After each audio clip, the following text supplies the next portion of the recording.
suis Laurie Magne, le CTO de l'Argus. Je considère avoir deux rôles principaux. Le premier est de m'assurer que toutes les personnes de l'IT restent motivées et disposent des moyens nécessaires pour réaliser leur mission. La deuxième est de garantir la stabilité, l'évolutivité et la cohérence de la stack technique pour réaliser le plan stratégique. Je m'assure également que la communication soit fluide entre les différentes équipes. L'équipe technique Argus étant en proportion à moitié sur le site de Nantes et à moitié sur le site de Paris, le management multisite est une contrainte forte. Comment construire une culture commune, comment partager les pratiques et mutualiser les outils et les développements. Et évidemment, il faut pouvoir gérer les dépendances fonctionnelles et techniques. Benjamin Guincestre est Director of Core Technology chez Deezer, c'est-à-dire que son équipe gère l'infrastructure et construit les plateformes web et mobiles de Deezer. Il vit à Paris, mais une partie de son équipe est située à Bordeaux, son second bureau en France. Il va nous partager quelques enseignements tirés de son expérience personnelle sur le management à distance. Et c'est maintenant.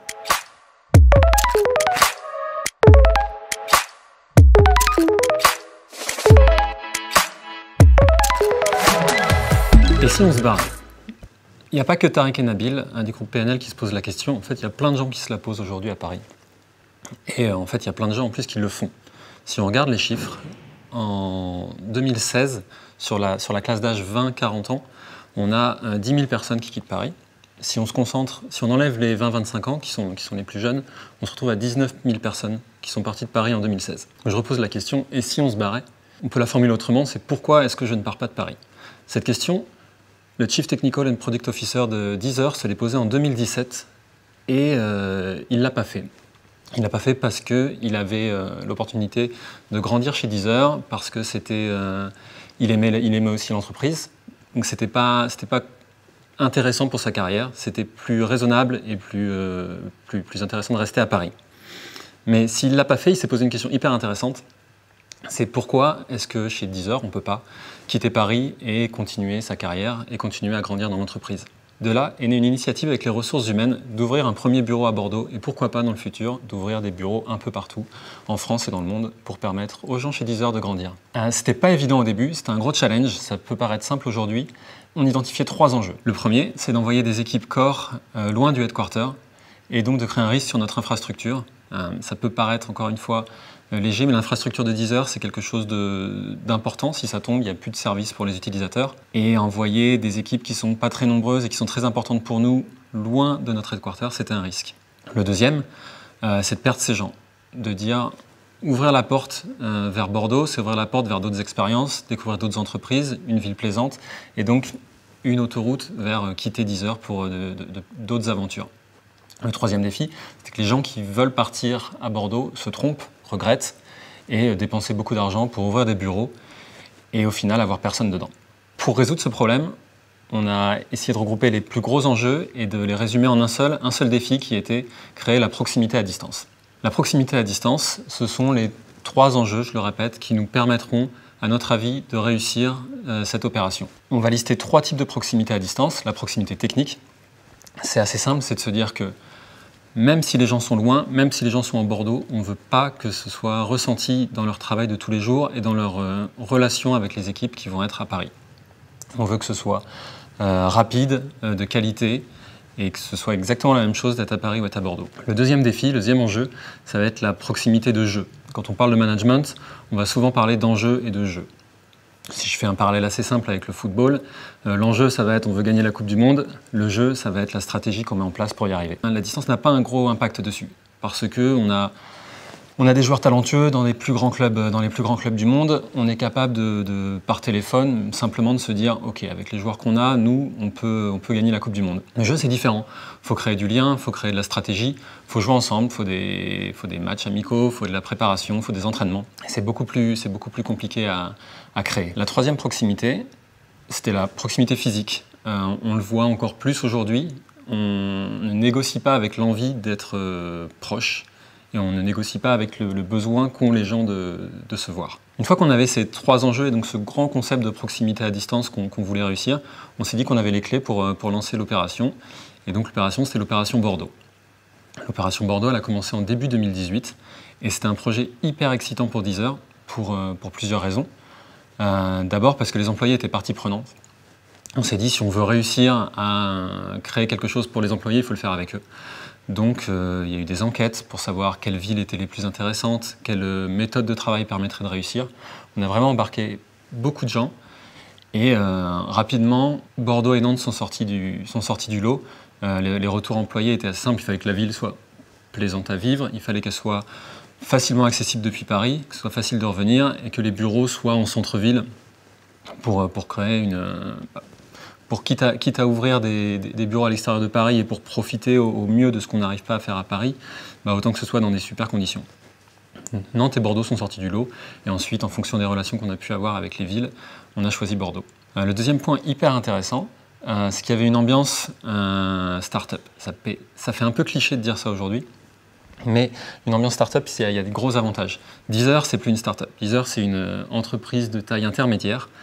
On a envie de garder cet esprit, mais dans les faits, on est 600 personnes. 600 personnes, c'est pas une start-up. On a une grosse machine à faire tourner, on a des fonds qui nous permettent de bien vivre, on a des employés qui ne doivent pas travailler jour et nuit pour faire marcher la machine. Donc c'est plus une start-up, mais on a envie de garder une partie de cet esprit il y a un esprit de groupe assez fort. Il y a la possibilité de créer des initiatives assez vite et de trouver un équilibre entre on fait grandir la société à moyen terme et on arrive à créer souvent des initiatives portées par les employés qui permettent d'avancer. Et Bordeaux, c'était un peu ça. Je l'ai dit, c'était porté à la base par notre CTO et par les ressources humaines, mais ça reste quelque chose qui a été porté par les employés, où ils ont amené, tout le monde participé. Il y avait vraiment une bonne relation, il y avait des discussions en permanence, l'information circulait bien, on en parlait pendant les pauses café, et rapidement on a réussi à, encore une fois, avoir une ville, des locaux et des méthodes de travail qui nous permettraient de marcher. Ce sont ces deux aspects qui ont rendu le projet vraiment intéressant et vraiment excitant. Évidemment, le sérieux qu'on y a mis a fait que ça puisse marcher. Et ça nous a permis de traiter trois problèmes qui sont créer un groupe, garder nos talents et embaucher de nouveaux talents. Ces trois défis, je vais les détailler un peu. Créer un groupe, c'était le plus gros des défis. C'est pour ça que j'en parle en premier. Je disais, on a des gens qui partent loin, on est une entreprise où aujourd'hui on est nombreux, mais on a notre headquarter à Paris, on est tous ensemble, il y a un esprit qui consiste à avoir beaucoup de fêtes, beaucoup d'activités communes. Le fait d'envoyer des équipes à l'extérieur, il y avait le risque de les perdre, qu'ils s'isolent, qu'ils deviennent un autre Deezer ailleurs, qu'ils fassent autre chose. Et le risque derrière, c'était aussi que les projets, les objectifs, les challenges ne soient pas alignés entre Paris et Bordeaux. Donc il y a une divergence et qu'on soit moins efficace en termes d'entreprise. Pour résoudre ça, on a fait plusieurs choses. D'abord, je reparle de la proximité technique, mais on n'a fait aucun compromis sur la qualité des échanges. Je parle d'aucun compromis. Aujourd'hui, on travaille tous sur Zoom, on connaît les limitations. Quand on est arrivé à Bordeaux, on s'est dit on met de l'équipement de qualité, vraiment beaucoup. On a dans toutes les salles de réunion, on avait des systèmes de visioconférence avec des caméras qui font du tracking, des micros de qualité. On a fait venir des acousticiens pour faire tomber la résonance dans certaines salles. On a vraiment bossé sur la qualité du réseau aussi en termes de lag pour que le temps paraisse instantané entre Bordeaux et Paris. Le résultat, c'est qu'aujourd'hui, une réunion Bordeaux-Paris, c'est pareil que d'avoir quelqu'un à côté de soi. Le deuxième point, c'est la ritualisation. On travaillait déjà de manière très ritualisée chez Deezer. On est agile, on travaille en Scrum, des choses qui sont très connues dans notre industrie. Mais il fallait être encore plus précis. Chez Deezer, on travaille sur des périodes de 3 mois et tous les 3 mois, on se réunit, on essaie de planifier les 3 mois à venir avec des objectifs communs et des étapes pour atteindre ces objectifs. Comme je disais, on le faisait déjà, mais le faire à distance, c'est pas pareil. Si on le fait tous ensemble, quand on était tous à Paris, on peut se tromper, on peut avoir des petites erreurs de communication et les rattraper assez vite. Quand on est à distance, une fois que la réunion est terminée, c'est dur de rattraper. Ce qu'on a fait pour résoudre ce problème, c'est simple, c'est de faire venir tout le monde à Paris pendant 2 jours pour pouvoir travailler dans des conditions qui sont exactement les mêmes qu'avant qu'on ouvre les bureaux à Bordeaux. Le dernier aspect, qui est sans doute le plus important, c'est plutôt que de faire partir toute une équipe à Bordeaux, ou de faire partir sur toutes les équipes quelques personnes à Bordeaux, on a fait un mélange des deux. Donc là, contrairement au début, contrairement à la communication, on a fait des compromis. On s'est dit, on fait partir 90% d'une équipe, qui était notre équipe infra, et on fait partir quelques personnes d'autres équipes. Et ça a créé un truc hyper intéressant, c'est que des deux côtés, à Paris comme à Bordeaux, on avait les mêmes problèmes. On pouvait être dans la grosse équipe qui a certains de ses membres qui sont loin, ou on pouvait être la personne de l'équipe qui est partie ou qui est restée, et qui se retrouve un peu isolé du reste du groupe. Et ça fait que tout le monde comprenait les galères des autres, ça fait qu'on a très très vite pu partager au sein de l'entreprise quelles étaient les difficultés, comment on pouvait les résoudre, et pour toujours améliorer nos méthodes de travail. Et ça a créé une deuxième chose, c'est un peu une double notion de groupe, chacun appartenant au groupe de la ville dans laquelle il travaille et à son groupe de travail. Et donc ce que ça a permis, c'est de créer un double effet d'esprit de groupe. Le premier étant un esprit de groupe avec son équipe, et le deuxième, un esprit de groupe avec sa ville. On voit que c'est très intéressant, parce que si on avait fait bouger uniquement une équipe et une entité entière, on aurait créé à la fois pour cette équipe, à la fois un esprit de groupe et à la fois un esprit de ville, et on aurait augmenté ce risque de divergence entre Paris et Bordeaux. Ça a hyper bien marché. Aujourd'hui, on a encore une fois l'équipe infra qui a pu grandir à Bordeaux, qui recrute encore à Paris, les autres équipes qui grandissent à Paris, qui recrutent à Bordeaux. Et en résumé, c'est possible de manière transparente d'embaucher à Paris ou à Bordeaux pour un manager chez Deezer s'il le souhaite.